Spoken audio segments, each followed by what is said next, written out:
तो नमस्कार आप सभी का हमारे इस यूट्यूब चैनल पे। आज हमारे बीच हैं अमृतसर पंजाब से आरती जी, जो कि आपने देखा होगा हाल ही में केबीसी में फीचर हुए थे। सबसे पहले तो आरती जी, हमारे व्यूअर्स और हमारी ओर से आपका बहुत बहुत स्वागत है हमारे चैनल पे। Thank you sir, thank you so much. तो आज हम आरती जी की जर्नी के बारे में जानेंगे। इनकी जर्नी इतनी मोटिवेशनल है क्योंकि ये बहुत से ऐसे राइटर भी हैं, इन्होंने बहुत जगह जगह बुक्स भी लिखी हैं। प्रणब मुखर्जी से इन्हें सम्मानित भी किया जा चुका है इन्हें। तो इनकी जर्नी के बारे में जानेंगे, साथ ही इनके थोड़े से जीवन के बारे में, कैसे इतना कुछ कर लेती हैं उसके बारे में जानेंगे। तो सबसे पहले मैम, आप हमारे व्यूअर्स को थोड़ा सा अपना इंट्रो दे दीजिए। आप कहाँ से हैं एंड केबीसी में कैसे, थोड़ा सा इंट्रो दे दीजिए please. Thank you for inviting me here और ये इंटरव्यू शेड्यूल करने के लिए, ताकि मैं आपसे और बाकी सबसे बात कर सकूं। सबसे पहले मैं आपको अपने बारे में बता देती हूँ। जैसे कि आप सब लोग जानते हैं कि मेरा नाम आरती शर्मा है और मैं अमृतसर पंजाब से हूँ। और मेरी एजुकेशनल जर्नी स्टार्ट हुई जब से, तब से ही मैं बहुत फोकस्ड रही हूँ। मतलब इवन एज अ चाइल्ड भी मैं बहुत ही फोकस्ड होके, डिटर्मिन होके, डेडिकेशन के साथ पढ़ती रही हूँ। तो उसी के बस चलते रही and I just kept getting the accolades. और साथ साथ में मैं मतलब कि नॉट ओनली एजुकेशन बट मुझे extra curricular, co curricular activities, उन सब में भी मैं खूब पार्टिसिपेट करती रही। कांस्टेंट ओ ग्रेडर रही और यूनिवर्सिटी में टॉप किया, बीकॉम में भी और मास्टर्स इन बिजनेस इकोनॉमिक्स में भी। और जैसे कि आपको पता है, आपने अभी बात की, तो मुझे प्रणब मुखर्जी से मास्टर्स इन बिजनेस इकोनॉमिक्स में पूरी यूनिवर्सिटी में यूनिवर्सिटी गोल्ड मेडल मिला था। और उसके अलावा थोड़े बुक्स भी लिखी हैं, इकोनॉमिक्स की बुक्स हैं, तो उसकी भी मैं ऑथर हूँ। और that's it। बहुत ही बढ़िया मैम। ये डेट शीट तो नहीं है लेकिन बहुत ही कुछ कर लिया आपने। और शायद मैं भी कॉमर्स का ही स्टूडेंट हूँ, हो सकता है मैंने भी कभी आपकी बुक पढ़ी हो कभी से। चलिए, बहुत अच्छा लगा मैम आपसे मिल करके। तो मैम, आप केबीसी में जाने का कब से ट्राई कर रहे थे और घर में किस किस का सपना था केबीसी में जाने का, उसके बारे में थोड़ा कुछ बताइए प्लीज। तो जब से केबीसी स्टार्ट हुआ है 2000 से, तो मेरे मम्मा पापा तो कॉन्स्टेंटली देखते ही होते थे जब मैं छोटी थी। तो वो लोग हमेशा यही कहते थे कि हमारे घर से कोई तो जाए, हमारे घर से कोई तो जाए। बट खैर, तब तो मैंने कभी ट्राई नहीं किया। फिर उसके बाद व्हेन आई गॉट मैरिड, तो यहाँ पे मेरे इन-लॉज भी हमेशा यही कहते थे कि अब हमारे घर से कोई तो जाए। तो ऑनेस्टली इस बार भी मैंने रजिस्टर नहीं किया अपने आप को। मेरे हस्बैंड ने और मेरी मदर इन लॉ ने ही मेरा फोन लेकर मेरे को रजिस्टर कर दिया। और मुझे तो पता भी नहीं था कि मुझे रजिस्टर कर दिया। जी, मेरे हस्बैंड ने मुझे बताया कि हमने देखो रजिस्टर कर दिया। एंड आई वाज लाइक, किसके लिए? कहते केबीसी के लिए रजिस्टर कर दिया। तो it was obviously a shock for me. But then मैं जैसे जैसे बस मैं फ्लो के साथ चलती रही। जैसे जैसे जो आईवीआर कॉल्स आती गई, ग्राउंड ऑडिशंस आते गए, तो मैं उसके लिए चलती रही। और मैं ऑनेस्टली आपको बताऊंगी कि मैंने फर्स्ट टाइम ही अप्लाई किया था, फर्स्ट टाइम ही ऑडिशंस के लिए गई और फर्स्ट टाइम ही वहां तक गई। तो मैं कहूंगी कि I have been lucky through this कि मैं ये कर पाई। बट मैं, जो लोग हमेशा से ट्राई करते आ रहे हैं और कर रहे हैं, मैं उनके लिए कहूंगी कि there is always a chance. मतलब कि आप बिल्कुल हिम्मत नहीं हारिए, करते रहिए, ट्राई करते रहिए। अगर मेरे साथ ऐसा हो सकता है कि मैंने फर्स्ट टाइम में किया और फर्स्ट टाइम ही हो गया, तो आप लोगों के साथ भी ऐसा डेफिनेटली हो सकता है। तो आपने तो मैम 2 घरों का सपना पूरा कर दिया, अपनी फैमिली और इन लॉज का भी। उसके लिए आपको बहुत बहुत बताइए। अक्सर हमारे साथ ऐसे लोग भी जुड़े हुए हैं जो हमारी, मतलब मेरी ग्रैंड मदर की एज के हैं या कैसे भी, जो लोग इतने लंबे समय से ट्राई कर रहे हैं। आई होप कि आपकी गाइडेंस और आपके जैसे जैसे बताएंगी पढ़ना कैसे चाहिए, उनका भी हो जाए। तो I am sure it's a very big show और बहुत लोग इसके लिए ट्राई करते हैं। और आई एम श्योर कि जब मैंने वहां गई और जो मैंने देखा इस शो के लिए जो लाइकिंग है, जो लोगों की डेडिकेशन है to go there, it really shows कि how big this show is really. बिल्कुल मैम, बिल्कुल। शो भी है और साथ में जो शो खिलाते हैं बच्चन साहब, उनका तो वो तो इनसेपरेबल है। केबीसी और अमिताभ बच्चन जी आर सिनोनिमस, ये दोनों मतलब एक ही है। तो अगर केबीसी है, अमिताभ बच्चन जी है, तो केबीसी है, दैट इज फॉर श्योर। बिल्कुल सही कहा मैम आपने। तो मैम, आपका केबीसी का जो ग्राउंड ऑडिशन थे वो कहाँ हुए थे और मतलब आपके कितने मार्क्स वगैरह थे, उसके बारे में थोड़ा सा प्लीज बता देंगे। देखिए, मेरे जो ग्राउंड ऑडिशंस थे वो दिल्ली में शेड्यूल्ड हुए थे और मैं 1 जून को ग्राउंड ऑडिशंस देने गई थी वहां पर। और वहां पे मतलब जैसे कि आपको पता ही है कि वो सबको अलग अलग रूम्स अलॉट कर देते हैं। तो हमारे रूम से आई थिंक अराउंड 6 या 7 लोगों का सिलेक्शन तो हुआ था और 20 क्वेश्चंस थे जीके में। आई गेस कि कट ऑफ शायद 18 थी, मतलब जो मुझे सुनने को मिला था वो कट ऑफ तो यही पता चला था कि 18 है। तो मे बी आई मतलब जब मैंने अपना चेक किया कि ओके वी वर डिस्कसिंग सब लोग आपस में, तो मुझे लग रहा था कि मेरे लगभग 19 आंसर्स करेक्ट थे। अच्छा, बहुत बढ़िया। फिर तो मैम आपके लगभग 100% मार्क्स ही हो गए लगभग। तो मैम आपका पीआई कितना टाइम चला था उसके बाद? जी, उसके बाद मेरे को पीआई के लिए जब लेके गए तो आई थिंक पीआई मेरा लगभग 15 to 20 मिनट्स इतना ही था। उसमें मुझसे क्वेश्चंस भी पूछे गए जीके के, again I was asked 5 questions there, तो उसमें से भी आई थिंक मैंने 4 का बिल्कुल ठीक आंसर किया था, एक मैंने पास कर दिया था कि मतलब मैं उसमें थोड़ी श्योर नहीं थी। तो मैम आपके हिसाब से जो पीआई होता है या जो सिलेक्शन का प्रोसेस है, देखिए उसमें पढ़ाई की वैल्यू तो है ही है, वो तो निगलेक्ट नहीं कर सकते। तो लेकिन जो अपन फॉर्म भरते हैं या पीआई देने का स्टाइल है कुछ, उन चीज़ों का भी मैटर करता है आपके हिसाब से? हाँ जी, मुझे लगता है ये काफी मैटर करता है, क्योंकि जो आपकी बुकलेट है वो सबसे पहले देखिए, उन्होंने अभी आपको देखा नहीं है, आपको सुना नहीं है, आपकी बुकलेट आपकी रिफ्लेक्शन है, वो आपके बारे में पूरा बता देगी कि आप कौन हो, कहाँ से आए हो, क्या एम्बिशंस लेके आए हो, क्या आपका पास्ट रहा है, क्या आपकी स्ट्रगल्स रही है लाइफ में। तो मैं तो कहूंगी पहले सबसे पहले बी ऑनेस्ट, बिल्कुल सच्चाई के साथ आपको बुकलेट को फिल कीजिए, जो आप हैं जैसे हैं वैसे ही बताइए उन्हें, और they will select. I mean genuine लोगों को डेफिनेटली सिलेक्ट किया जाता है। कुछ भी गलत या झूठ मत लिखिए, या अपने बारे में ओवर एग्जैजरेट करके नहीं लिखिए, जो आपने किया है, जो आप हैं, बिल्कुल ऑनेस्ट रहिए उसके साथ। और सेकेंडली पीआई में भी I would say the same, आप ऑनेस्ट रहें, जेन्युइन रहें, अपना आप जैसे हैं वैसे रहें। कुछ मतलब ऑब्वियसली अगर आप कुछ और बन के या कुछ डिफरेंट करके आए तो आप उसको मेंटेन नहीं रख सकेंगे थ्रू आउट। तो बी योरसेल्फ और definitely leave rest to the god. तो मुझे यही लगता है कि आपको मतलब हाँ कुछ प्लानिंग नहीं है यहाँ पे, हाँ आपको बस बी एन ऑलराउंडर, अच्छा बोलिए, कैमरे को देख के डरिए नहीं, बात कीजिए अच्छे से, so that will solve the purpose. ये आपने बिल्कुल सही कहा मैम। अक्सर लोग कहते देते हैं ना कि मेरा सिलेक्शन नहीं हुआ, लेकिन फिर वही है, बहुत लोग लिख देते हैं। मैंने अक्सर देखा है, लोग ना अक्सर हमारे चैनल पे कहते हैं कि सिर्फ उन्हीं लोगों का सिलेक्शन होता है, तो जो गरीब हैं या जिनको कोई प्रॉब्लम है। ऐसा नहीं है।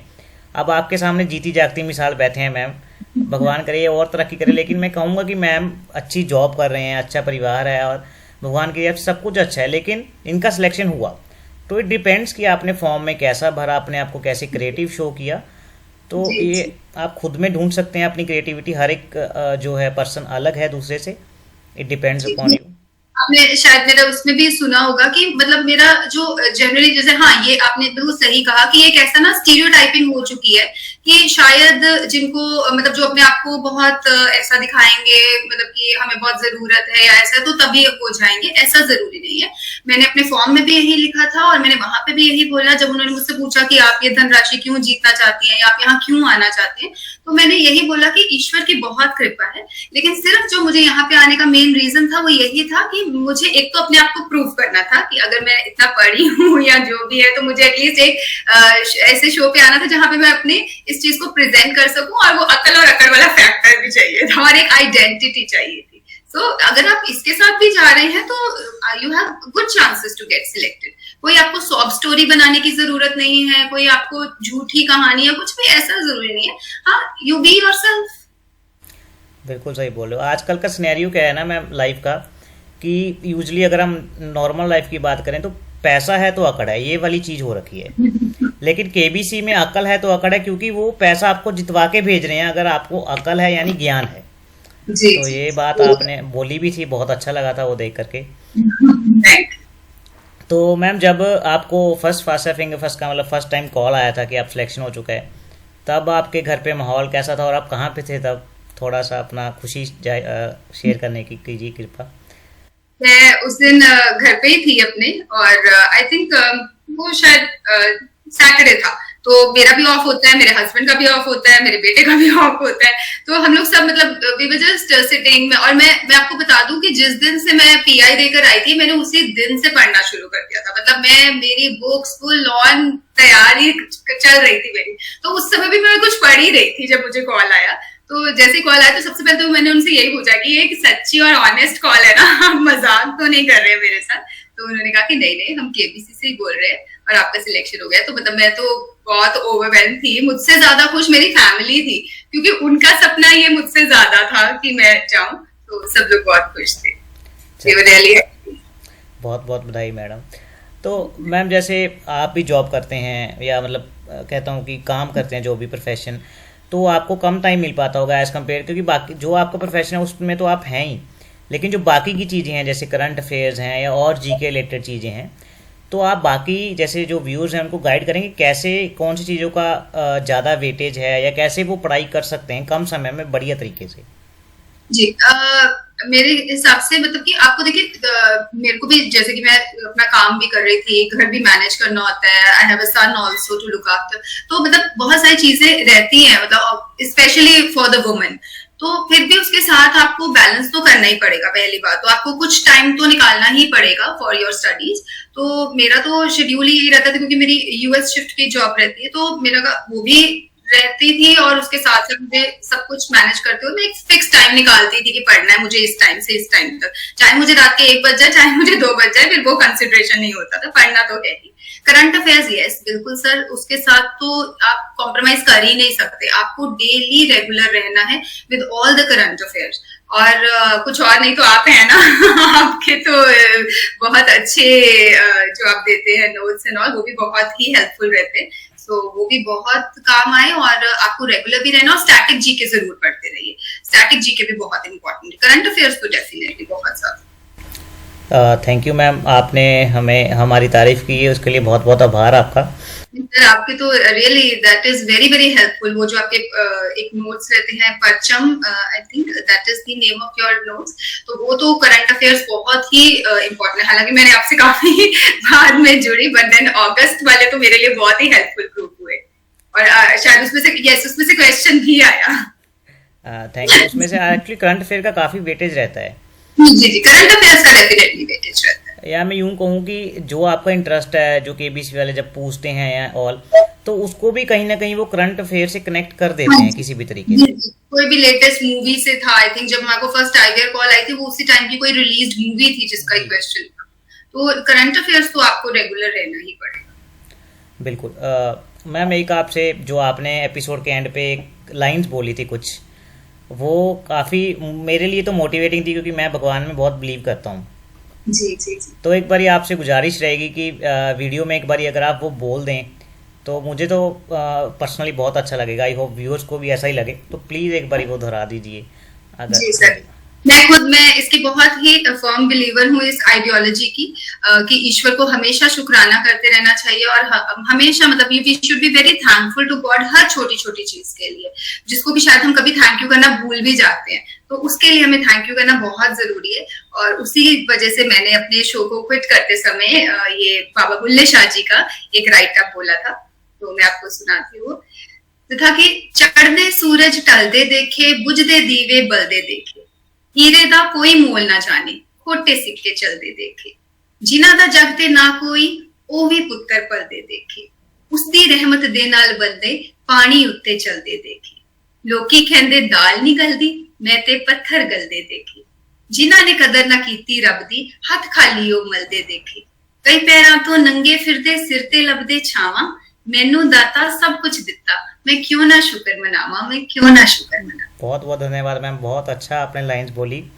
अगर आप हर एक कोई आदमी पर्सनली इसको अपनी लाइफ में यूज़ करे या अपना ले, सोच ले, तो डेफिनेटली ये सही, बिल्कुल सही लाइंस है। मैं तो इसको बहुत अच्छे से मानता हूँ। तो हम तो वैसे भी पंजाबी हैं आपकी तरह, तो हम तो पढ़ते रहते थे स्कूल टाइम भी एंड ऑल। तो मैम एक लास्ट क्वेश्चन, आपका ज़्यादा टाइम नहीं लेंगे। तो जैसे ये सिर्फ व्यूअर्स को मोटिवेट करने के लिए कि वहाँ पे जो सेट पे जब आप जाते हैं और वेट के बाद जब बच्चन साहब वहाँ पे आ जाते हैं, तो सेट का ऑरा आपके मुंह से सुनना चाहेंगे, डिफाइन करना चाहेंगे बच्चन साहब का क्या ऑरा है, ताकि व्यूअर्स को और मिले कि मोटिवेशन की वो अच्छे से तैयारी करके वहाँ पहुँचें। जी सर, जब मैं फर्स्ट टाइम वहाँ पे फास्टेस्ट फिंगर वाली चेयर पे बैठी, तो बस मतलब यही वेट रहती है कि बच्चन साहब कब दिखेंगे। तो मुझे लगता है किसी भी और चीज से ज्यादा एक्साइटेड हम उन्हें देखने के लिए ही होते हैं।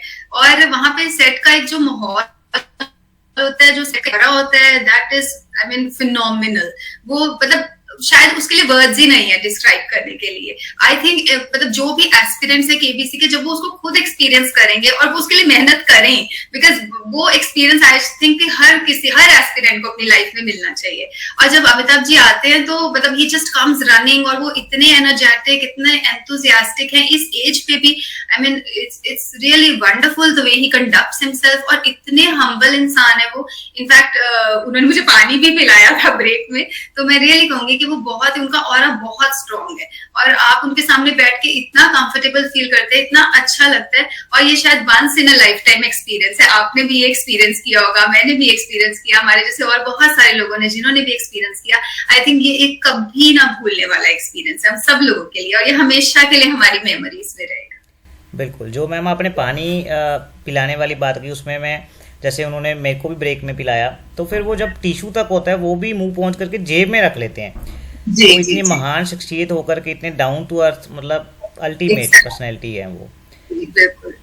तो मैम एक बारी लास्ट पे आप ऑल द बेस्ट बोल दीजिए सभी व्यूअर्स को, ताकि आपकी तरह वो भी सक्सेस हो जाएं फिर। सर एक तो मैं व्यूअर्स को भी बोलूंगी, सबसे पहले मैं आपको भी बहुत ज्यादा थैंक यू बोलना चाहूंगी कि आप बहुत ही अच्छा काम कर रहे हैं। मुझे लगता है कि इस तरह से बिना कुछ भी इन रिटर्न लिए, एक निस्वार्थ भाव, जैसे हम पंजाबी में भी हम बोलते हैं, और जो निष्काम सेवा होती है एक तरह से, आप वो कर रहे हैं सोसाइटी के लिए, स्पेशली उन लोगों के लिए जो वहां तक जाना चाहते हैं, और खासकर जिन्हें सच में जरूरत है वहां जाने की।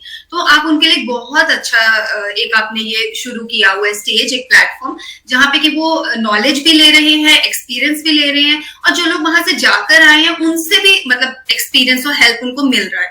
तो I think you are doing a wonderful job, God bless you and your team, and whatever you are doing, this is just wonderful really. I must, ये मैं दिल से कह रही हूँ कि आपको रियली बहुत बहुत शुभकामनाएं इस चीज के लिए। और सेकेंडली यस, मैं डेफिनेटली अपने सारे आपके व्यूअर्स को ये कहना चाहूंगी कि मेहनत करते रहिए, कोशिश करने वालों की कभी हार नहीं होती। मेहनत करते रहिए, कोशिश करते रहिए, आपके साथ जुड़े रहे तो डेफिनेटली वहां तक पहुंच जाएंगे। चलिए, बहुत बहुत धन्यवाद मैम। आई होप कि आप बहुत तरक्की करें, बहुत ऊपर पहुंचे जीवन में। और thank you sir, it was wonderful talking to you and your viewers. Thank you so much. Thank you ma'am.